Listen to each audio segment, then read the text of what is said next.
Hey y'all, I'm Inez. Welcome to my channel where I share all the things that I know that I want my people to know about adding more travel to your life and making your dreams of Black travel a reality, child. And in this video, I'm going to be sharing the 10 required phases for a successful trip and how I plan to use them as I prepare to slow travel the world with my family. Now look, I have been planning travel for years. I have been to over 15 countries across 5 continents. I have planned solo trips and group trips with Black and brown people to Black and brown countries for like ever. So regardless of where you are in your travel journey, I definitely can help you to get to your travel goals. So if you want to learn how to make sure that your trip is successful, that it is organized, that it is smooth, that it is transformational, and most of all, it is full of memories and not mess, keep watching. Phase 1 is determining where and why.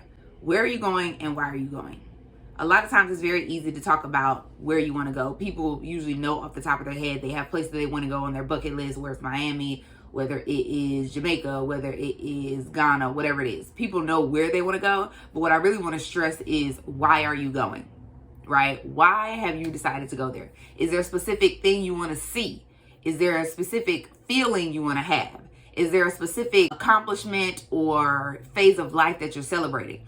Understanding where and why you're going is really going to help you to determine what the rest of your itinerary looks like, who you invite to go, how much money you're spending, all of that stuff. So make sure in addition to determining where you're going, you also determine and kind of really write out like why are you going, because it will also help to fuel the rest of your planning. Okay. Phase 2 is going to be setting the date. Now this would seem like, duh, like, I mean, why wouldn't anybody set the date? However, a lot of times people just think about the places they want to go, right? You think about where you want to go and you kind of imagine and daydream about it and you scroll on the gram and you look at all the pictures and it just, you get that feeling, right? You get that feeling of being there by thinking about it. But until you actually set the date and put it on your calendar, it's not real, right? It's not happening. So put it on your calendar, set a date, because as soon as you set the date, your mind is triggered to take action. And once you start taking action, you begin to gain momentum.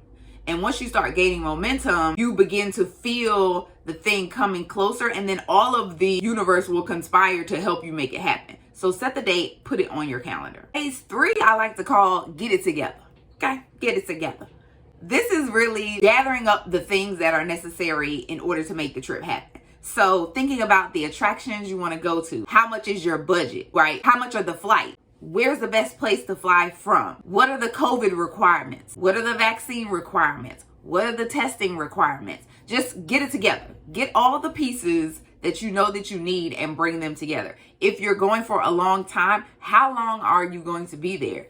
You know, where are you going to stay? Are you going to stay in short-term housing like Airbnb? Are you going to stay in a hotel? Are you going to stay in a hostel? Like, are you going to visit a friend? Like, these are the things, right? Get it together.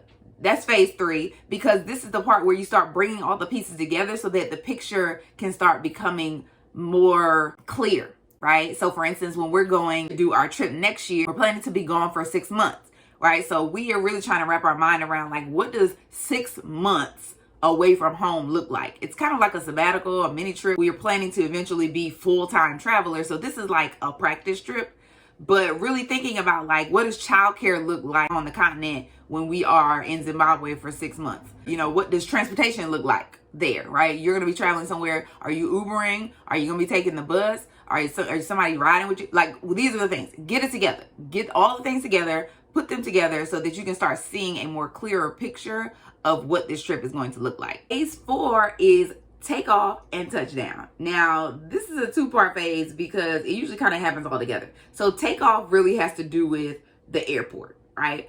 What are the things that you need to do to make sure that your airport experience is smooth and efficient and comfortable for you? So what are the things that you need to do with regard to packing to make sure that your luggage is not over the weight requirement, so you don't have to pay all these dollars in order to check your bag, right? What are the things that you need to do to easily move through TSA security? Whether you want to do TSA pre-check, a global entry, or you just want to make sure you don't have no liquids.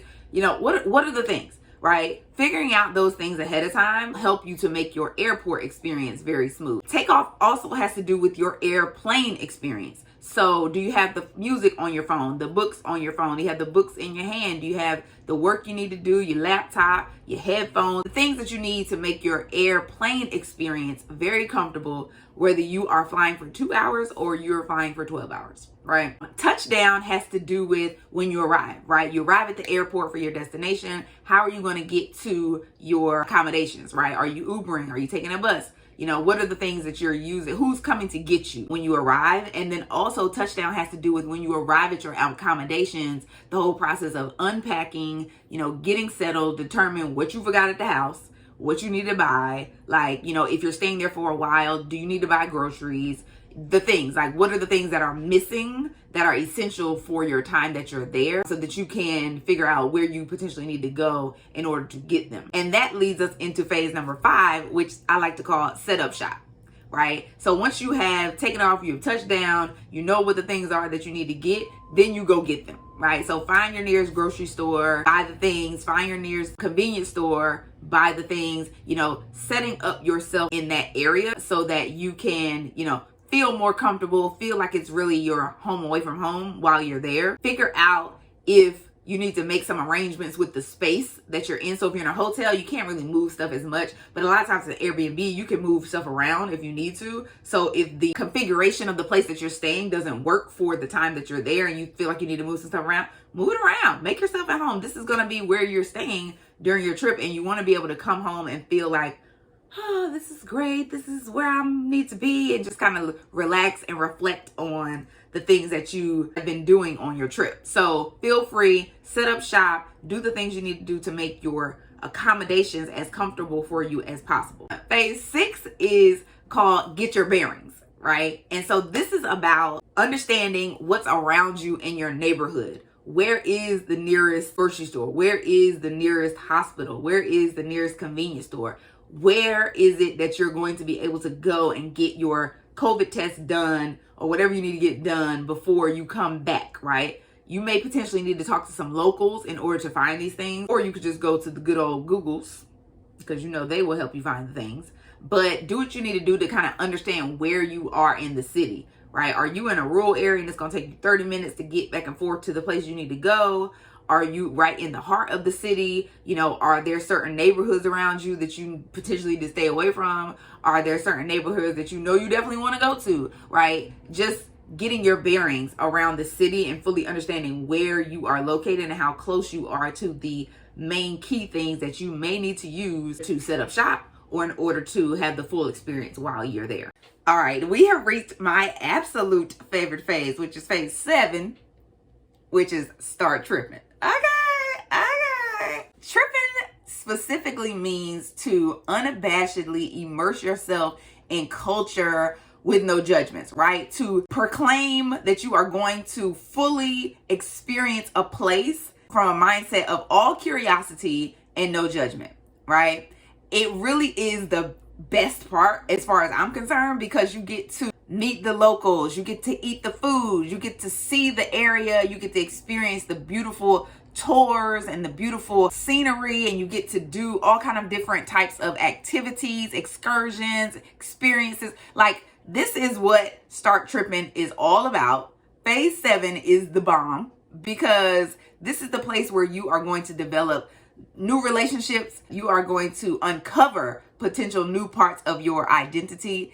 It's just really the part where you get to create the most memorable experiences. Most memorable parts of your trip usually happen in phase 7 while you're tripping. And one of the biggest reasons that I want to become a full-time traveling family is because, one, I thrive off of those experiences, but also I want my children to be able to be comfortable in all types of environments. I want them to learn about all types of people, all types of cultures, but also like there's a deep richness that comes from exploring the world and being able to slow travel specifically, right? And not do the types of vacations that I've always done, 10 days, 2 days, weekends, blah, blah. It allows you to see more, to do more, to create deeper relationships with the people there, to be more deeply immersed in the culture there. It's just going to be a whole different experience. So that is why I want to do slow traveling, so I can just be tripping for months on end, as opposed to a few weeks now and then. All right, so phase 8 is wrap up, right? And this is the part that always gets me sad, is because it's time to go, right? Wrap up really has to do with, depending on how long you've been there, wrap up can take, a day, or it could take a few days, right? You want to make sure, you have all of the souvenirs that you want to get, right? You have, your pictures secured on your laptop and on your phone just in case something happens. Just, wrapping up your trip, right? That you potentially have either spent all of your currency there, right? So if you're in a place where you have a different currency, you've spent that currency. But if you haven't, then you need to make sure that you switch back over to your home currency. So usually it's going to be the dollar, right? Just wrapping up things that you need in order to be able to come back home and end your trip smoothly. Then phase 9 is going to be pack up. So we got wrap up and pack up. Pack up has to do with figuring out, is all that stuff that you got, right? All the stuff you bought, is it gonna fit in your stuff? Is it gonna fit in your bags? Do you need another bag? Like how is this gonna work? Throwing away things that you potentially brought with you that are disposable, that you don't need to bring back with you. These are the things that are gonna happen in pack up. Whether you potentially need to wash your clothes, depending on how long you were there. Maybe you need to eat up the food that was in the house that you bought for groceries. Or maybe you need to throw away some food.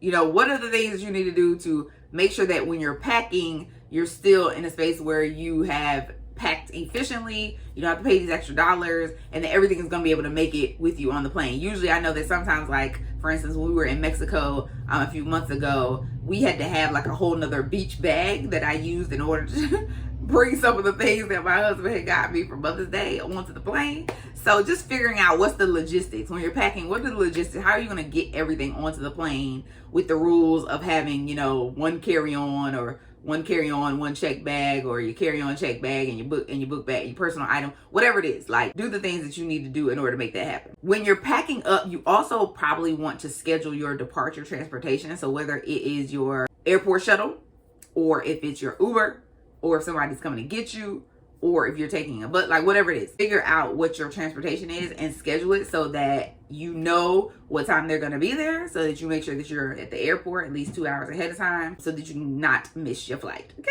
The other thing during pack up, now that we are post-pandemic, that you're probably going to have to do is get your COVID test done. So again, when we talked about getting your bearings and touchdown, understanding where you can go get those COVID tests ahead of time, so that you may potentially need to schedule an appointment days ahead, right, in order to have your appointment on the day that you need, at the time that you need, in order to meet the 72-hour rule for the COVID test. So during pack up, that is probably going to happen as well. And last but not least, y'all, my least favorite phase of travel is phase 10, and that is what I like to call roll out. And of course, you know what that is. The part of leaving, that's full departure. Like, making sure that you're on your plane when you're supposed to be there. You're at the airport when you're supposed to be there. You finalized all your packing. So usually, you'll pack up your initial stuff, and then, but you'll still have like your toiletries out, or the clothes that you're going to wear, or the shoes you're going to wear, or whatever it is. So making sure that you have all of the last minute items packed away, or either on your body, so that you can leave. If you did move around some stuff in your Airbnb, or if you made some changes to the space that you're in, putting the things back to where they were, and then leaving, getting on the plane and going home, right? So those are the 10 phases to always have a successful trip. If you make sure that you hit all of those, even in your planning process, right? You don't have to plan them out to a T. You don't have to know every little piece, every hour, every day of what's going to happen, but having in your mind and understanding at a very high level the picture that you want to have of your trip through all of these phases is really going to help you to have a successful trip. All right, y'all, that's it. That's all. I hope this video has helped you to better prepare for and execute some dope travel experiences. Let me know in the comments which phase you think is going to be the most stressful for you, or is the most stressful for you. I know that one of the most stressful ones for me is definitely wrap up, because I don't be ready to go, y'all. I be trying to stay there the whole time. Also, let me know in the comments, what are some of the other types of videos you want me to make? What are some of the other topics you want me to cover? If you're somebody who is like, I'm not even trying to get on no plane, it's a pandemic, I'm not flying nowhere, I still got you, okay?